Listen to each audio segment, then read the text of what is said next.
I spend a whole lot of time right here in this office. I communicate a lot with volunteers. That's a huge part of my job. We have about 80 volunteers supporting our program across all of those different service areas that I just talked about. So there are a lot of moving parts, and with that many people, a lot of my day is simply communicating with those volunteers. I want to make sure that they're getting their needs met and that hopefully they're gaining some valuable professional experience that will serve them as they join the workforce after graduation. I also spend a lot of time liaising with members of the community, other agencies. I mentioned before that we collaborate with the Blue Ridge Area Food Bank, the Boys and Girls Club of Harrisonburg and Rockingham County, and we also coordinate and collaborate with a lot of different offices right here on JMU's campus to make sure that our services are reaching as many folks as possible. And so I'm in charge of communicating with those folks as well as scheduling special events in the community for the Gus Bus to participate in. And I also do some day-to-day supervisory stuff. So a lot of the staff for the Gus Bus answers to me for day-to-day problems, or not necessarily problems, but just the day-to-day running of the program. So I'm in charge of scheduling and signing off on timesheets and holding staff meetings and that kind of stuff, communicating up and down the ladder so that the programs are getting the attention that they need. A lot of our volunteers are JMU students. We utilize JMU's mass email system to contact those students at the beginning of the semester and let them know all the various ways that they can volunteer with us.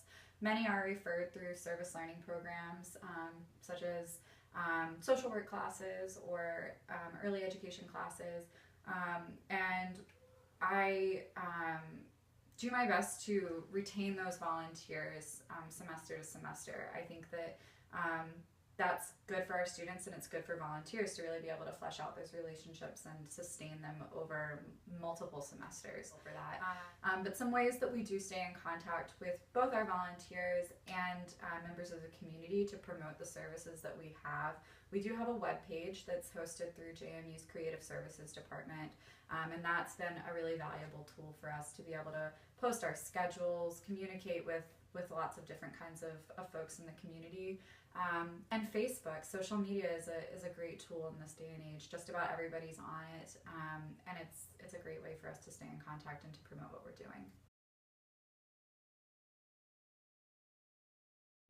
Really, somebody who's just eager to make a difference in the community. There's not a special skill set that we're looking for. I'm kind of the opinion that even if you don't really know it, everybody has the ability to make a positive difference in the life of a young person.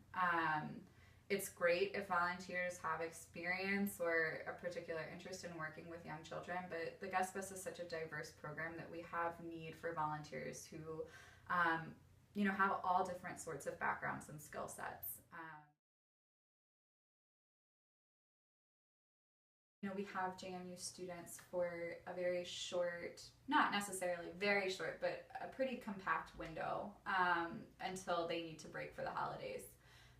And so that means that in order for us to do what we promised our funders we would do, we have to really get the volunteers recruited, background checked, and then into their placements and started very, very quickly. It's a quick turnaround to fill the hours that we promised their professors and the community service learning department that they'd be filling, or that they would be completing.